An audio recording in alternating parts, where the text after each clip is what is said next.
Well, hello and welcome to the Vital Update. Today, Sarah, we have a fantastic podcast for people. I think that today a lot of people are going to really enjoy what we're talking about because we'll be talking today about with a business consultant, a business coach. Man, it's so important in business if you're going to thrive, if you're going to really take your company to the next level, to have a business coach or somebody like that involved. You know what I'm saying?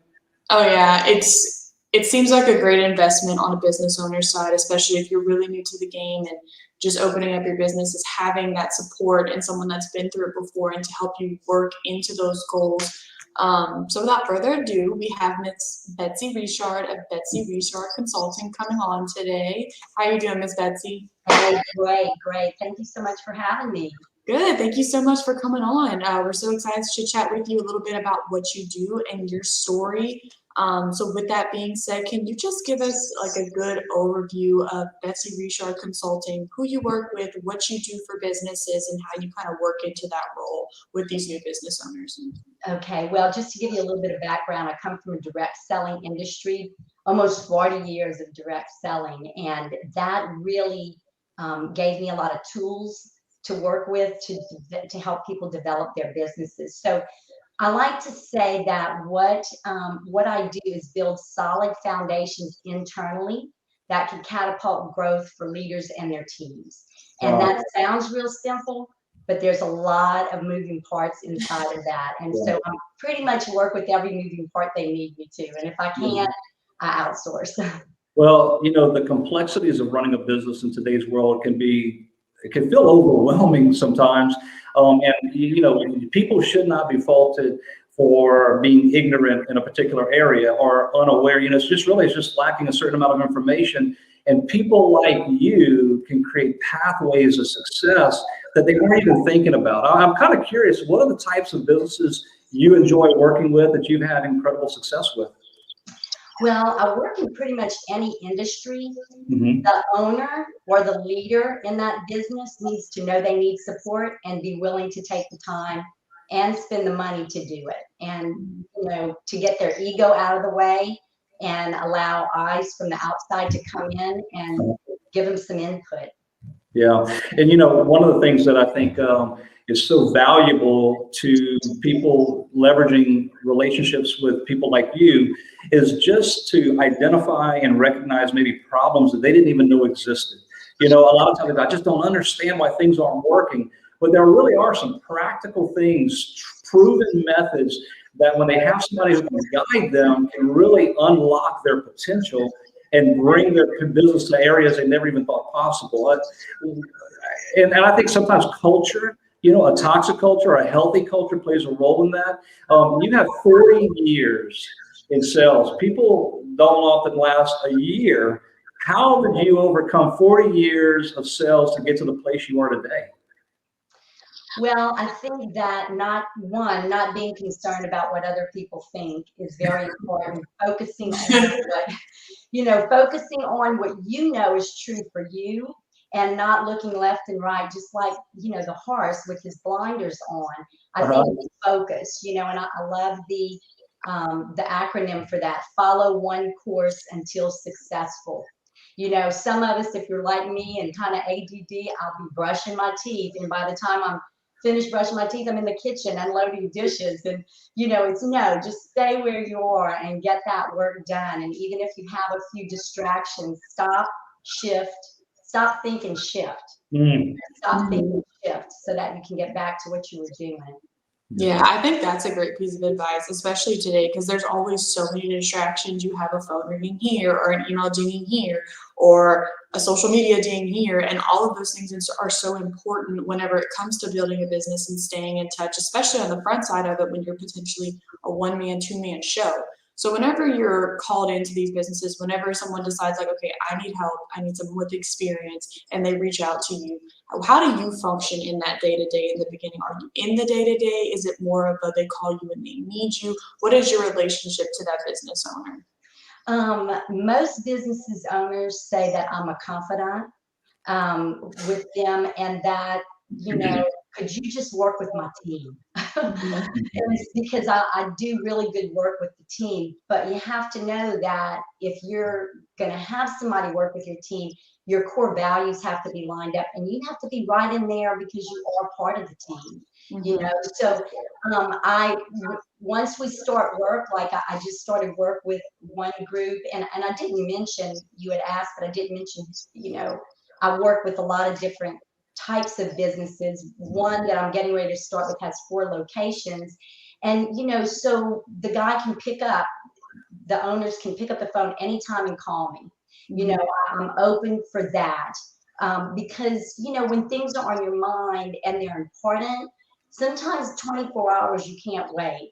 You know, now I'm not open 24 hours, but you know, they pick up, and I think that that's been a value to my owners, and they feel like they can trust me, they can, and I can be there for their team. So I go in at first and I ask a ton of questions. I'm finding out about the teams, from individual team members, because the owner can't always ask those questions. And so I can give them a lot of insight into what's going on in the heads of their team members. And then, of course, bringing in the disc factor is huge. Yeah. Huge for I was going community. to ask you about the disc factor, because that's so much of building healthy culture is understanding the people you work with. And I have found that there are some people that are brilliant, you know, statisticians. They can think about how to scale business, but they just fail when it comes to working with other team members. And DISC has been really a game changer as people have embraced that.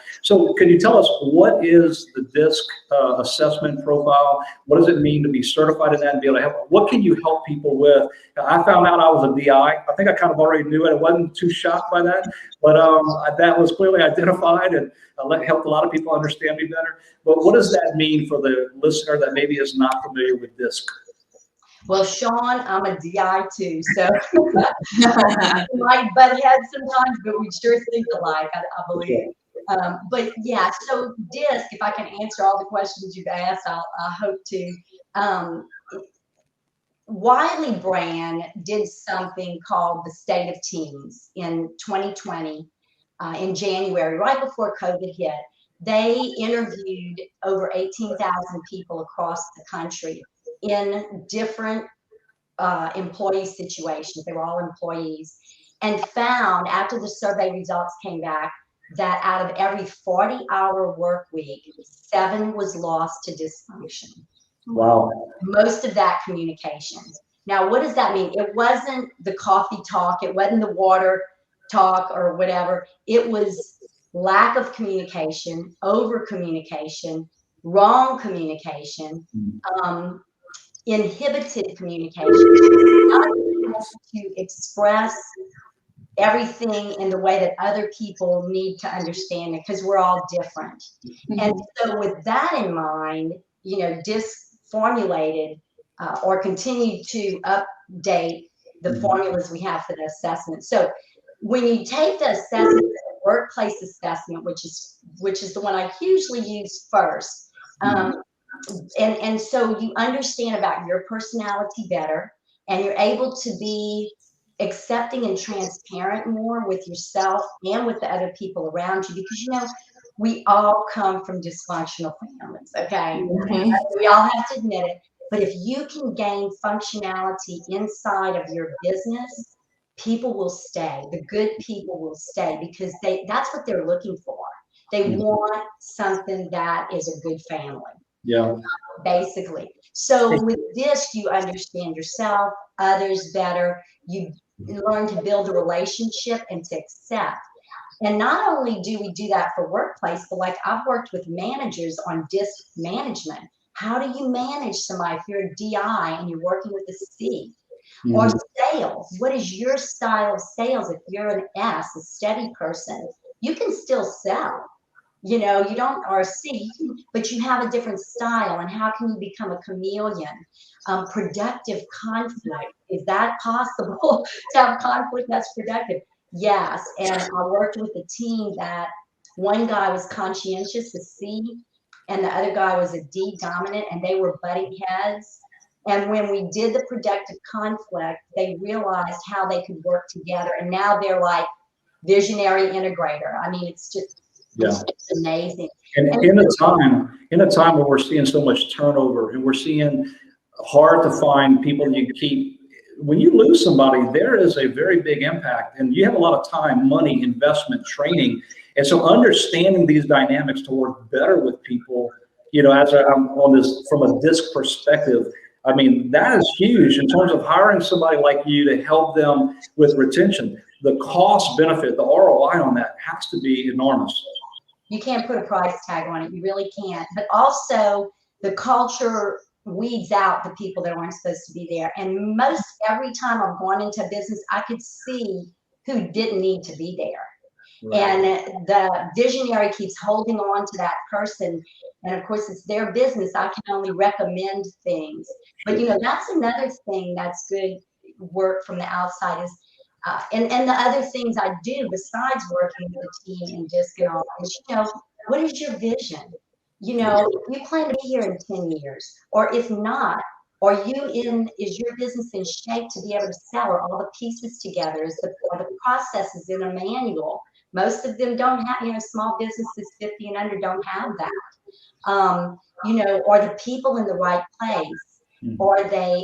Are you having weekly meetings? I mean, I have done, that seems to be a big thing too, besides communication, is people do not know how to hold meetings. So I've been able to step in and, work with them on quarterly meetings and weekly meetings and monthlies and yearlies and all. And that's huge because that also brings the family factor in. Yeah, and I remember reading that book, Good to Great, and it had that famous line, get the right people on the bus, the wrong people off, and everybody in the right seat. And when you read quotes like that, you go, oh, okay. But what does that mean if you have never really walked through that or having somebody to help you identify that? These concepts that we sometimes read give us the 10,000-foot view, but it doesn't help us dial it in. And that's what you can help people do. Exactly. That's what I feel so blessed to be able to be in there with businesses and seeing the aha moments happen. Really being able to see the growth and the everything coming together. Sometimes though, you think you're in order, and then when I come in, everything gets disordered till they're reordered. Yeah. And that you have to be willing. Like one guy that I just am beginning to work with, he said, yeah, this is going to be uncomfortable, but I know we need it. And I said, you know what? It's just a matter of getting comfortable, being uncomfortable. Okay. And it's so worth it in the long run. Oh my goodness, to not have to be flying by the seat of your pants for forever. And it happens in a lot of businesses. Very good. Yeah, and I think that's a good way of saying it, being comfortable in the uncomfortable, because you hear it so often, and I think sometimes people take it for granted. They're just like, oh, it's just a cliche. But cliches are cliches for a reason. And having that discomfort and bringing you in helps these companies to grow. And at the end of the day, there's going to be some comfort in the uncomfort if you're willing to accept that. I think that's just a really good way to say it. But you mentioned your 40 years in direct selling. You had a big team under you whenever you were in that realm. What is your best piece of advice coming from direct selling? What did you learn over all those years? How did it change to bring into the modern business day? Do you have like a base that you go by, or is it really just different for every industry? Well, I think it started to form my core values. Mm-hmm. And those core values, which that's what I work with people on too, because that forms your culture.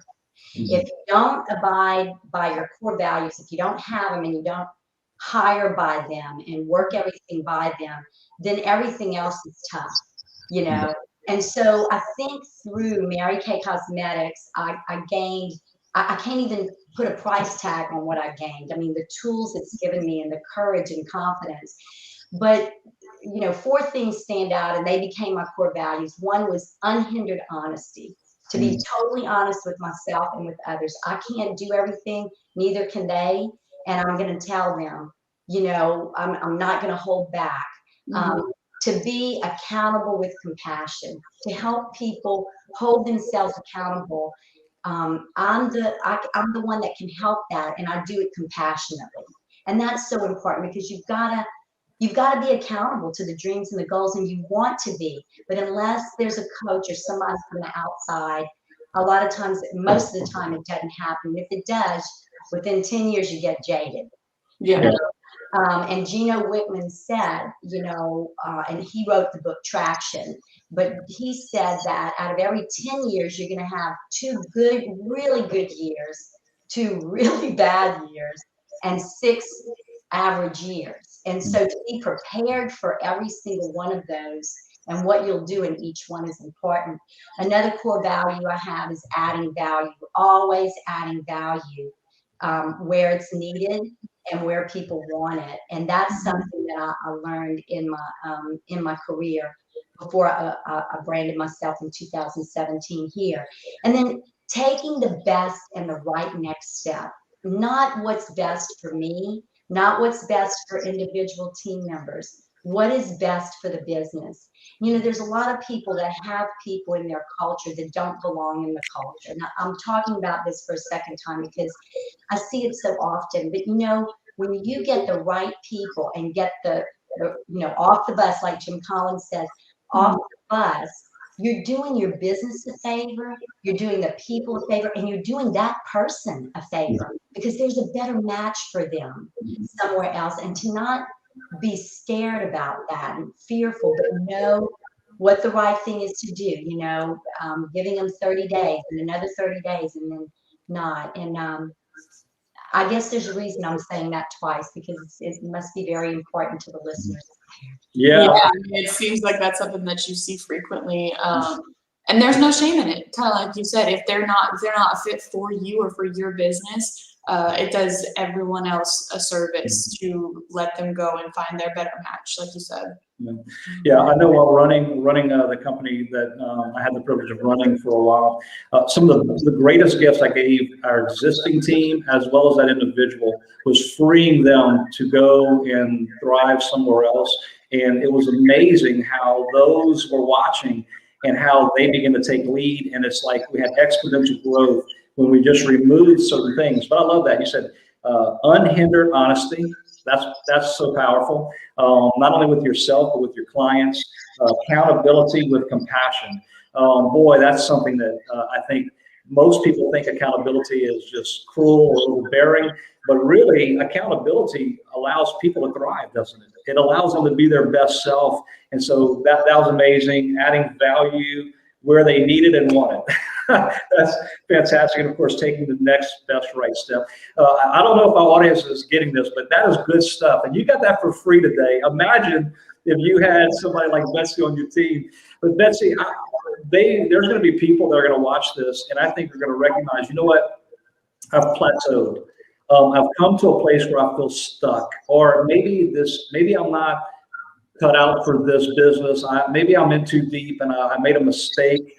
That fear begins to come in, and really one piece of knowledge can unlock that dream to allow them to fulfill the thing they got them into it to begin with. And so I want you to tell us, how can they find you? How can they get a hold of you? And what would you say to those business owners right now that are sitting there and they honestly feel overwhelmed? They feel like, I've got this team I'm responsible for, and I don't feel like I'm succeeding. There's hope. I think there's hope for them, and you could be maybe a key to unlock that potential. What would you say to those people who might be watching today? Well, first of all, and then I want to give a shout out to y'all because y'all are so professional, and I know the systems that you work with in IT and support are doing fabulous with their businesses, in part because of what you do. So I hope that everybody sees that and understands that and looks to you for their needs. And Thank you for that.